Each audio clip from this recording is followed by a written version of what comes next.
Bom dia. Estamos a 1h55, quase 2, do dia 14 de setembro de 2023. E vamos agora apresentar a solução imediata para o grande problema que Dom Manuel I e Dom João III encontraram. Voltamos aos nossos fascículos e lembramos a vocês que tudo começou com a carta de Pero Vaz Caminha, mas ao lado de Pero Vaz Caminha encontra-se um homem em uma atitude preguiçenta, idoso, mas que estava na frota de Cabral e comandava 15 jesuítas. Bem, depois este homem volta para Portugal. Depois celebra a primeira e a segunda missas.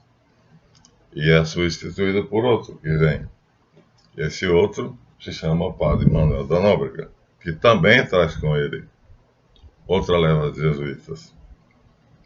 E, assim sucessivamente, os templários que estão vindo, as levas, em cada nova viagem que os portugueses fazem para o Brasil, são sempre acompanhados dos jesuítas.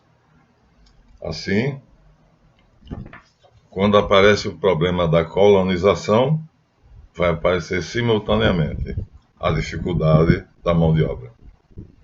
Ou seja, como fazer para conseguir extrair da terra, na verdade, não era somente o que Dom Manuel queria, não era colonizar, era explorar.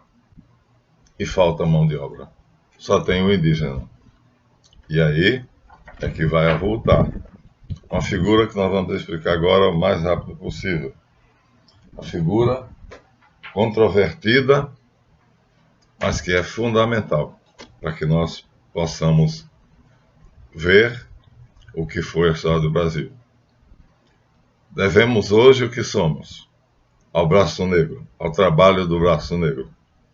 E quando Lula pediu desculpas na África e pediu perdão aos negros por terem sido maltratados, humilhados e forçados a um trabalho que muitas vezes era de uma crueldade inimaginável, ele estava fazendo a coisa certa. Por quê? Porque a única mão de obra era o indígena. O indígena brasileiro era belo e estava acostumado a uma vida livre.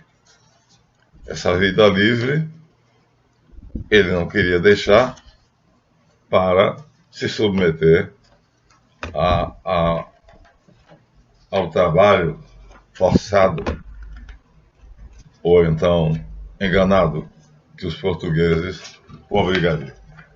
Então aqui nós temos um belíssimo exemplar de um chefe indígena com seu cocar maravilhoso e a sua esposa com o filho. E na figura seguinte temos outros exemplos. De qualquer maneira, o grande obstáculo era transformar este tipo humano em servo, em trabalhador. E isto não é uma tarefa fácil.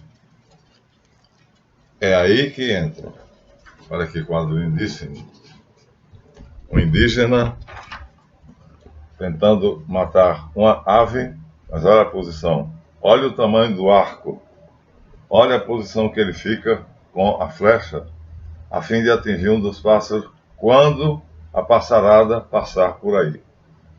Então, dono da terra, dono de uma arte inimaginável de conseguir alimento, liberdade e família, ou seja, o clã familiar, este habitante, este ser humano, vai ser o ingrediente indispensável que será transformado em uma ferramenta útil nas mãos dos jesuítas. Mas, o que são os jesuítas? Temos duas versões. A versão oficial da igreja, vamos usar aqui o livro Santos que Abalaram o Mundo, e outras versões que não são da igreja. Vamos começar pela versão da igreja oficial, que vai nos mostrar um retrato belíssimo, aliás, que é contemporâneo. Aqui nós temos a figura que jamais se deixou retratar enquanto estava vivo, Inácio de Loyola, com o menino Jesus no colo, e a sua dama, pois era o cavaleiro medieval, tinha que honrar uma dama. E essa vai ser parte da história dele. Mas só que a dama dele é a mãe de Jesus, Maria Santíssima. E a sua devoção total é Jesus. Esse é o quadro clássico, onde Inácio aparece e o seu rosto é tirado da máscara mortuária, porque ele não permite. Contemporâneo de Lutero, simultaneamente, enquanto Lutero fazia a reforma protestante, ele estava começando a sair da adolescência para a idade de jovem adulto. Então, Lutero teria todo o sucesso se não fosse a ação dos jesuítas e, claro, nós já sabemos vocês, Lutero foi apenas uma ferramenta útil, completamente manipulável, na mão do grande eleitor da Saxônia, Frederico II. Então, vamos ver agora como é que o indígena brasileiro, que não obedeceu aos portugueses, porque eram donos da terra, vão se dobrar diante de um grupo de homens, 30, 40 ou 50, que percorrem desde o sul do Brasil até o norte e dobram e tornam esses indígenas completamente, vamos dizer assim, obedientes às suas ordens, porque eles não pediam, eles mandavam. Conquistaram não somente a simpatia, mas a devoção. Vamos agora ver o homem que criou esse estado de coisas. Aqui nós temos a versão da igreja. O autor, Henry Philip Miller, está aqui retratado a bico de pena. É um católico que tem uma devoção muito grande e que escreveu Os Santos que Abalaram o Mundo, impressionado por aqueles santos que modificaram a sociedade através do seu exemplo, através de uma vida de penitência e de privações. E, entre esses, ele coloca Santo Inácio, o santo da força de vontade. Vamos ver? Suportem a leitura, porque eu vou ler do original. Uma nota de culpa remetida em 1515 pelo corregedor de Gucospoa ao Tribunal Episcopal, ou seja, do Bispo de Pamplona, contém a mais antiga descrição de Santo Inácio.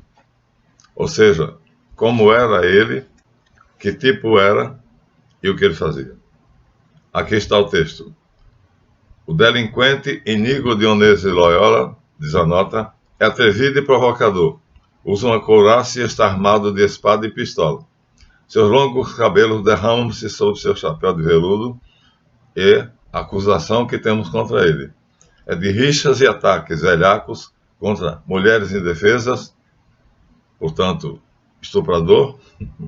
Em resumo, é descrito em 3 palavras como pérfido, brutal e vingativo. Esta descrição poucos anos depois, vai ser substituída e, no lugar dela, nós teremos outra, que será assim: um caráter ao qual nenhuma paixão poderia corromper. Um senhor da autodisciplina a quem os derradeiros vestígios do amor próprio haviam abandonado, um homem que viveu exclusivamente para o serviço de Deus. Assim, temos a segunda descrição do geral, ou seja, do diretor-geral da Sociedade de Jesus, os jesuítas, quando descreve Santo Inácio de Loyola no momento da sua morte. Comparem as duas narrativas e você vê a mudança notável de uma para outra. Como aconteceu isso? Vamos dizer a vocês? Vamos. Agostinho é o modelo de Santo Inácio. Mas há uma diferença. Enquanto Agostinho é filho de negociantes ricos, Inácio é filho de uma nobreza que vive no luxo e que aspira ao status de admiração, e mesmo como ele é um cavaleiro, ele acha que pode fazer o que quer. Então, assim como Agostinho, que entregou-se à luxúria, ao instinto animal e tomou uma amante que depois se tornou esposa, Inácio perseguia um bombástico sonho romântico e idolatrava uma rainha governante. Na Idade Média, era chique o amor cortês, pelo qual um cavaleiro era obrigado a escolher uma mulher que ele idolatrava, e essa mulher tinha que ser casada, para ser um amor impossível. Ou seja, tinha de ser, portanto, apenas o amor, sem nenhuma outra conotação carnal. A isso eles chamavam de amor cortês. A dama, a quem ele cultuaria como sua senhora, embora casada, e sem nenhuma possibilidade de ter qualquer tipo de relação com ela. Isso parece incrível para nós hoje, mas o esposo sentia-se honrado ao ter sua esposa como sendo a dama que era defendida pelo cavaleiro, em todas as circunstâncias. Ele jurava defendê-la com a própria vida.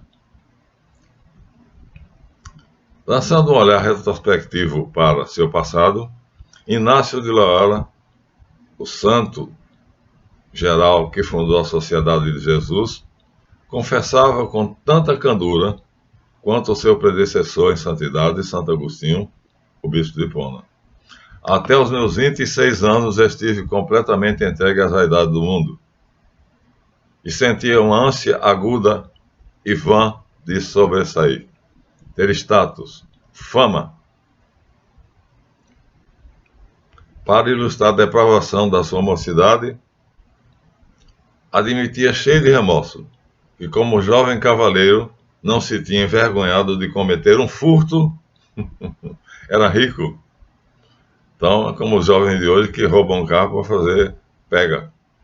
E de ficar impassível quando o homem inocente é punido por um crime que ele cometeu. Desde sua mais remota infância, a alma de Inácio foi envenenada por uma ambição desmedida. Envenenada é a palavra. Sua mocidade passou sem experiências profundas e abaladoras. E até a maioridade passou a vida nas cortes do rei Fernando o Católico e Isabel de Castela, em desordens frívolas e mesquinhas. Agora vamos à sua origem. Os pais de Inácio, providos da maior abundância de filhos e também de poucas riquezas, ficaram satisfeitíssimos quando seu parente, Dom João Velázquez de Coelar, governador da residência real de Verão, em Arévalo, portanto governador, nomeado pelo rei Dom Fernando de Castela e Aragão, então pede para educar o jovem Inácio E os pais de Inácio ficam muito felizes, porque ele vai ser pajem. Então, de um grande homem, de um grande guerreiro que sabe lutar e vai ensinar a ele. Então, como serviço de pajem, o menino com 7 anos de idade conhece a mulher de Dom João, que é o governador, seu tio, era uma das camareiras da rainha, portanto serviçal, dama de companhia. E os únicos tópicos de conversa que Inácio ouvia serem discutidos em sua nova casa eram as demonstrações de benevolência do casal real para com essa ou aquela pessoa e as ambiciosas esperanças por elas causadas. Gradativamente criou raiz na mente do menino a firme crença de que a única coisa na terra que merecia um esforço para conseguir era o favor dos reis e das rainhas, a frivolidade e a ambição. Bem, vamos dar um pequeno pulo, 7 anos, e vamos encontrá-lo agora com 14. Quando chegou aos 14 anos, a influência da casa em que estava vivendo, do seu tio, sua atmosfera de ambição desmedida fizeram que seu primeiro amor juvenil fosse dedicado à rainha. Então ele escolhe a sua dama. Agora já não é mais um homem que não tem um amor platônico. Ele vai agora aprender o que é o amor cortês, para amar o amor. E assim, o amor vem a seu encontro no serviço da corte. Seus sonhos a respeito de mulheres eram inspirados pelo vão desejo de adquirir distinção aos olhos da rainha. Então, ele é dividido entre ser admirado pela rainha, que ele elege como sua dama, mas a paixão pelas mulheres, pelo sexo, ainda o divide. Quando, no tempo devido, foi armado o cavaleiro, de acordo com os costumes de rigor, teve que escolher a dama de copas, ou seja, aquela que ele amaria sem jamais poder ter nada com ela. Escolheu a rainha da Espanha. Em ocasiões festivas, usou daí por diante as cores dela, porque cada casa real tinha um escudo, já mostramos. E a mais alta recompensa que ele conseguiu foi num torneio, ao vencer, ofereceu a ela a vitória, esticando a sua lança, pois derrubou o cavaleiro, seu adversário, do cavalo. Era isso que aconteceu no torneio. O mais valente e o mais forte, que tinha força no braço, tinha que derrubar o outro. Isso era uma brincadeira, na Idade Média, chamava-se torneio. E quando ele aponta a ponta da lança para a rainha, ela coloca o seu lenço amarrado na ponta da lança. É a mais alta recompensa que ele podia esperar. Um lenço bordado, recebido de suas mãos como prêmio por ser vencedor de um torneio. Certos mexericos da corte levaram a um desentendimento. A rainha, que era, portanto, a autoridade máxima, e Dona Maria e Dom João, que eram os governadores, os tios dele. E assim, caindo em desfavor, tiveram de deixar a corte a toda pressa. Inácio, que era membro da sua casa, seguia com eles. Naquele momento da sua vida fácil, suas ambições e esperanças, uma carreira brilhante sob a vista da rainha, tinham chegado ao fim. Agora tinha que afastar-se da corte, portanto não mais podia cortejar a rainha. Cortejar simplesmente. Via-se forçado a procurar outro emprego, e logo decidiu juntar-se aos guardas do Duque de Nájera, seu parente, recentemente nomeado vice-rei de Navarra, ou seja, ele estava sempre na corte. Mais uma vez foi sua insaciável ambição que o induziu a dar esse passo. Navarra vivia frequentemente ameaçada por incursões hostis de vizinhos franceses. Os franceses eram vizinhos dos espanhóis. Ele era espanhol e a França era vizinha. E de vez em quando um grupo francês invadia a Espanha para fazer bagunça. Ele então vai para lá. Ele quer fazer uma proeza. a espécie de serviço militar que o aguarda em Pamplona, que é o lugar para onde ele vai, deve ter sido para ele uma surpresa bastante desagradável, porque ele sai da corte para uma cidade pequena. Dentro dos recintos seguros da residência em Arévalo, os cavaleiros tinham limitado seus exercícios bélicos a torneios. Tolos. Tinham que derrubar, cada cavaleiro tinha que derrubar outro. E derrubado terminava a liça. Com plumas vistosas nos chapéus e nos ombros. Tinha tentado, encorajado pelo grito de incitamento de belas damas, descavalgar o adversário com desses golpes de lanças embotadas. Mas aqui, na fortaleza fronteiriça de Pamplona, as coisas tinham tomado um aspecto completamente diferente. Distante da cidade, no platô estéril, os soldados treinam apenas por treinar. Não há inimigo. Então, a vida dele passa a ser completamente sem sentido. Não havia belas mulheres para que ele as raptasse e possuísse. Nem homens que fossem suficientemente corajosos para que ele o desafiasse. E assim, mesmo depois que se acostumara a essas novas condições, não perderam nada da sua antiga ambição. Tornou-se ainda mais ardente. Esperava com toda razão, pois para sobressair era muito mais difícil agora do que na corte, ou em Arévalo. Ali, em Pamplona, bastaria mostrar a alguém sua habilidade num torneio contra um só adversário. Em Arévalo, mas em Pamplona era necessário distinguir-se entre milhares de homens e dezenas de oficiais, ou seja, os franceses que vinham para Arévalo eram um bando de desordeiros, e os franceses que vinham para Pamplona eram um exército. A situação mudara muito. Então Inácio agora não vai ser simplesmente brincar de cavaleiro, brincar de lutador. Vai ter que enfrentar um exército em Pamplona. Febrilmente aguarda a oportunidade. Olha, ele quer que isso aconteça. De executar alguma façanha que o torne especial. Por algum tempo, isto foi em vão, pois, para grande descontentamento seu, a região gozava de paz. Houve uma revolta, e ele foi comandante dos guardas dessa revolta. Mas, para sua infelicidade, assim que ele começa a cercar os revoltosos, a tropa do rei chega, por outro lado, cerca todo mundo e os revoltosos, os desordeiros, se rendem. E assim ele perde a oportunidade de ter a sua história contada. Depois de 4 longos anos, Inácio teve, no final das contas, a sua oportunidade. Rebentou a guerra. Tropas francesas, encorajadas por ser a revolta popular em Castela, Aragão, eram os reinos dominados por Fernando de Castela e Aragão,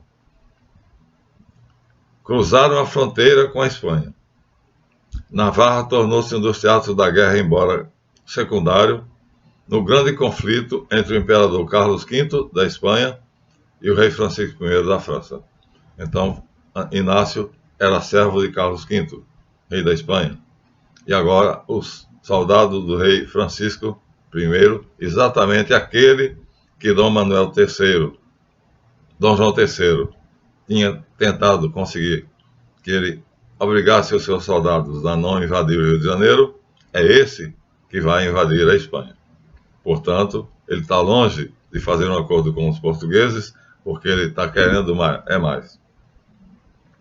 Então, em exatamente maio de 1521, as forças inimigas, vastamente superiores dos franceses, avançaram sem encontrar resistência séria.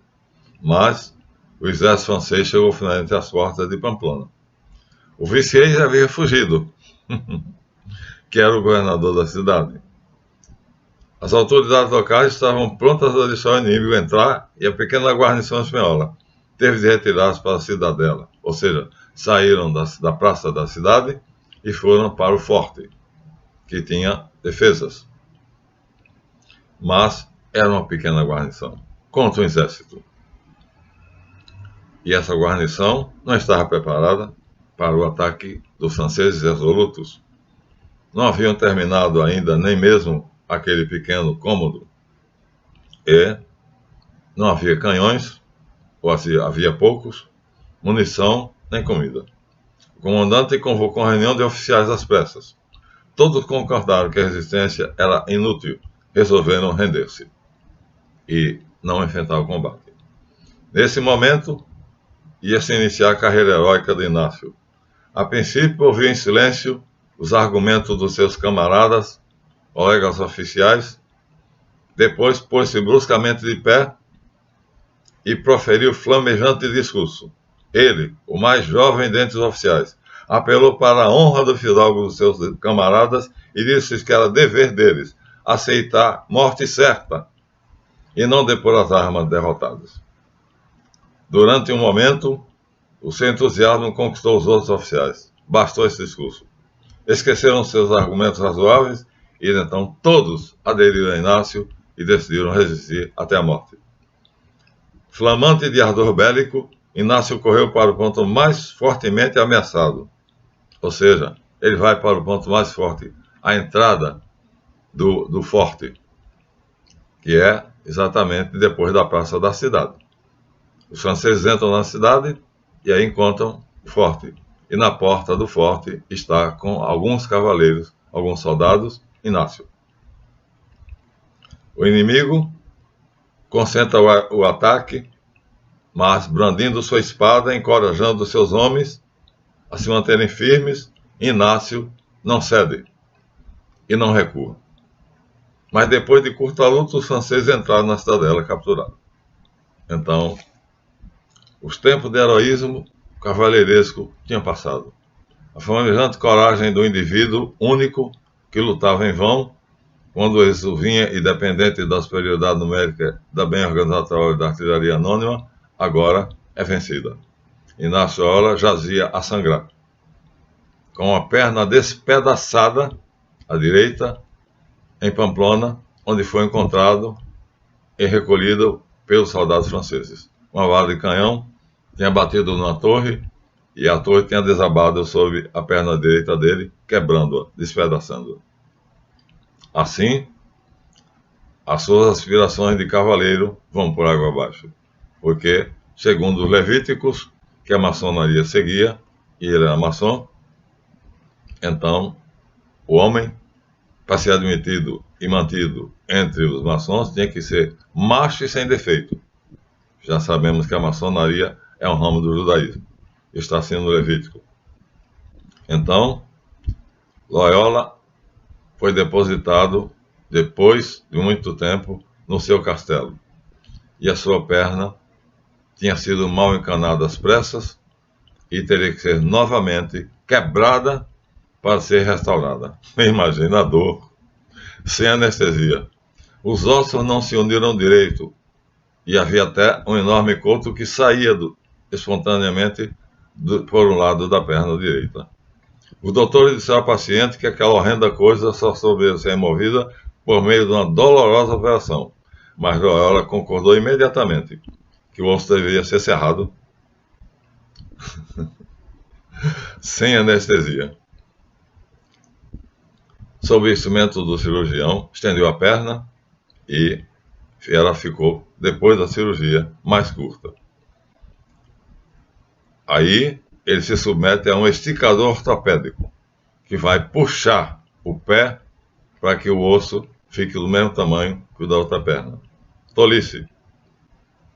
Ele quer escapar à sorte de ficar coxo, mas, para isso, a deformidade física era a maior de todos os infortúnios. Ele não consegue. Os aparelhos usados produzem dor insuportável. E, assim, ele agora está com um membro imperfeito. Não é mais um cavaleiro, jamais poderá ser. Então, adeus aos anéis, plumas, luvas e lenços perfumados da liça nos torneios. Qualquer que fosse o sofrimento, Inácio tinha de evitar a todo custo a deformidade da sua perna. Ele queria voltar a combater, mas não podia ficar em pé. Mas essa impossibilidade de usar botas altas, apertadas, segundo a moda, o impossibilitava, pois no cavalo ele lutaria com a lança, com o escudo, mas ele poderia até derrubar o adversário, mas se ele fosse derrubado, o adversário matasse o cavalo dele, ele teria que combater a pé, e combatendo a pé, a perna mais curta tornaria ele frágil, seria vencido. Então, qualquer que fosse o sofrimento, ele submete a ele, e mesmo depois que a sua perna voltou e curou-se, vamos dizer assim, ficou mais curta. E ele não se incomoda, porque ocorreu-lhe que poderia estimular sua imaginação e, dentro do hospital, fica imaginando como poderia, através talvez de outra cirurgia, recompor a perna. Lê os romances de cavalaria, principalmente o Cavaleiro Amadís, mas quando ele volta à realidade, o que ele vê é a perna curta e completamente destruída. Então, ele pede alguma coisa para ler. Dão a ele uma vida de Cristo, uma Bíblia, que pertencia ao duque da Saxônia, Ludolfo. E ele diz que não quer ler a Bíblia. Não interessa a ele. Ele era maçom, portanto, os maçons não dão menor valor a Jesus Cristo. Então, as enfermeiras, as freiras, trazem o outro livro, chamado Flos Sanctorum, ou seja, o resumo da vida dos santos. Assim, em vez de ler a vida do Cavaleiro Amadís e a busca do grau, Inácio agora voltou-se para os livros santos. A princípio, sentiu profunda aversão por isso, pois, assim, as histórias dos santos deixavam-o enojado. Eram pobres, eram aleijados, defeituosos, eram miseráveis.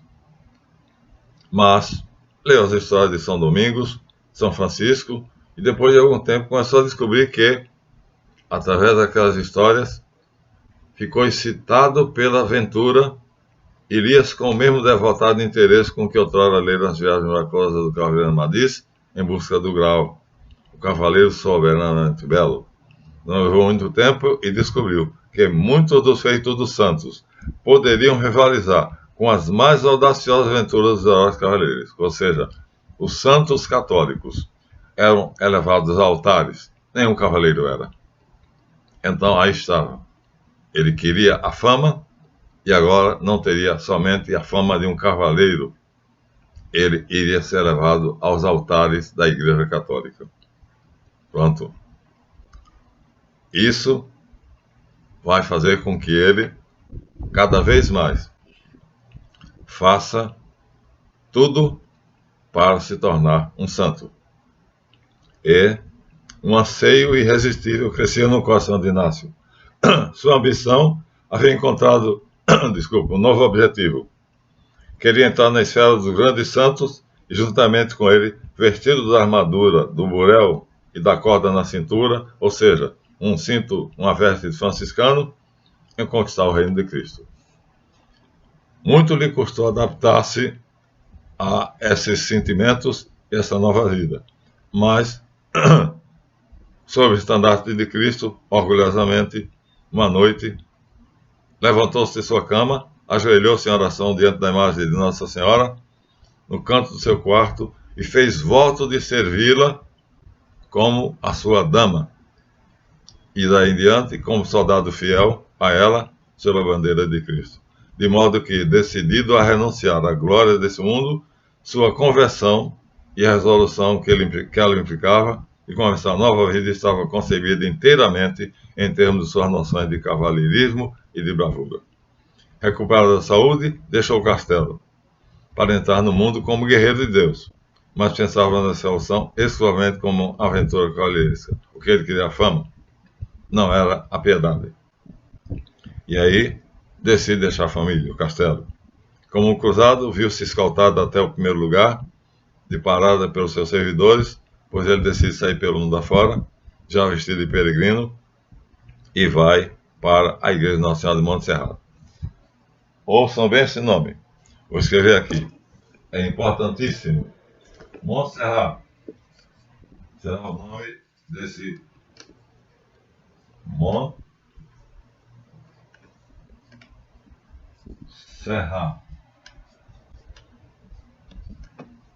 No mosteiro beneditino que eu fui candidato a monge, em cima do altar de 12 degraus estava Nossa Senhora de Montserrat.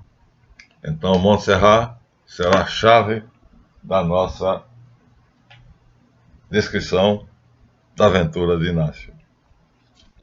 E, então, ele agora vai para Montserrat. Como guerreiro do reino celestial, começa assim uma nova aventura de cavaleiro, que não é mais mundana. Em lugar de sua relação com a corte, fica em Montserrat, pois foi ali que, de acordo com a lenda, se erguera o mosteiro do Graal, ou seja, ali Amadeu de Gaula tinha encontrado o Santo Graal, e é ali que ele vai ficar. Em caminho encontra mendigo, faz uma coisa inédita, pega suas roupas e troca pelas do mendigo. O mendigo lá foi usando couraça, calções de pele e um chapéu de fino veludo, ao passo que Inácio continua seu caminho para Montserrat de cabeça nua e com a roupa rasgada e cheia de rasgões, como um mendigo. Diante da imagem de Nossa Senhora de Montserrat, que eu tinha na Igreja de São Bento, refez suas vigílias, exatamente de acordo com a descrição que estava no Amadeu de Gaula. Na manhã seguinte, sai da igreja vestido com a mesma roupa do membro do Guerreiro de Deus. Com impaciente entusiasmo, o novo convertido concentrava seus pensamentos no problema de saber qual o meio mais eficiente de firmar-se como cavaleiro de Deus, e somente ignorante e inexperiente concebeu prontamente um plano que parecia oferecer excelente possibilidade de conquistar fama por meio de feitos especiais de heroísmo executados às vezes do céu. Aqui agora, quando sairmos do livro oficial da igreja, nós vamos ver que em Montserrat vai acontecer algo que aqui é escondido. Quando nós chegarmos ao livro, que não será de autoria católica. Nós mostraremos os dois lados, as duas biografias. Pobre, de pés descalços, capaz de levar a cabo a tarefa de chefiar orgulhosos exércitos, decide ir a Jerusalém. Isso aí é depois. O que vai acontecer em Montserrat, ele não diz aqui. O cavaleiro agora sai da abadia de Montserrat, disposto a tornar-se um santo. O dinheiro que tinha consigo para a viagem era bastante para fazer tudo o que ele queria, até que ele o gasta, e quando chega em Manresa, uma cidade onde depois ele vai ficar, encontra uma taberna solitária no sopé do penhasco. Uma taberna, um bar, um botequim. Escolhia para seu futuro abrigo. Ali praticaria sua austera mortificação de corpo e alma. Bom, é nessa taberna que Inácio vai granjear fama e vai fazer a sua maior obra. Por quê? Porque aquela taberna, na verdade, é o lugar onde se reúnem prostitutas, empregadas de baixa renda, e cada ato dele é uma decisão. Da caverna de Manresa, ele vai direito ou torto, moral ou imoral, uma hora parece Cristo, outra Satanás, e assim faz experiências que mais tarde ele vai coligir no livro, onde ele diz que, indiscutivelmente, a razão não é bastante. A razão sempre toma conselho das emoções. Ou seja, a emoção sempre é razão. Mas a emoção está sujeita à imaginação. Portanto, a chave é como nós temos vocês. A imagem. Se você se imagina, você será aquilo que você se imaginou. Ele descobre. E então, por isso ele será agora criador de uma dinâmica nova, em que através da imaginação ele se tornará o que ele quer. Deve tornar-se senhor do seu procedimento e da sua conduta, não somente pela razão que vencerá a emoção, mas pela sua imaginação. Aqui terminamos o que importa. No segundo livro vai dar o que ele fez aqui, a sua obra, que vai ser tornada pública, ou seja, como bom cientista, ele faz primeiro em si aquilo que ele vai depois ensinar aos outros. E vai fazer com que as mulheres daquela taberna, todas elas prostitutas, renunciem a essa vida. Uma delas diz que tornou-se costureira para poder sair da prostituição, do prostíbulo. E ele diz a ela: por que então não agora? Mas porque agora não tem dinheiro. Ele tinha uma protetora nobre. E ele diz: se eu te arrumar o dinheiro, então eu sairei. Ele vai, pede a sua protetora, que é uma beata, e ela lhe dá o dinheiro. Ele então, agora, imediatamente, uma prostituta se torna uma cidadã, uma pessoa de respeito, assim, no instalar de Deus. Inácio tinha conseguido um dom raro, a hipnose por instantânea. A prostituta não queria mudar de vida de repente. Contudo, ele diz: agora, e ela obedece agora. Logo, outras prostitutas sabem disso e rodeiam. E então, ele se vê de pé, no meio do salão, pregando Jesus Cristo, e de repente ele vê mulheres que caem, como se fossem epiléticas, desmaiam, à medida que ele fala. Sua voz traz um tom melodioso, que encanta e faz com que as mulheres adormeçam. Ele as entorpece.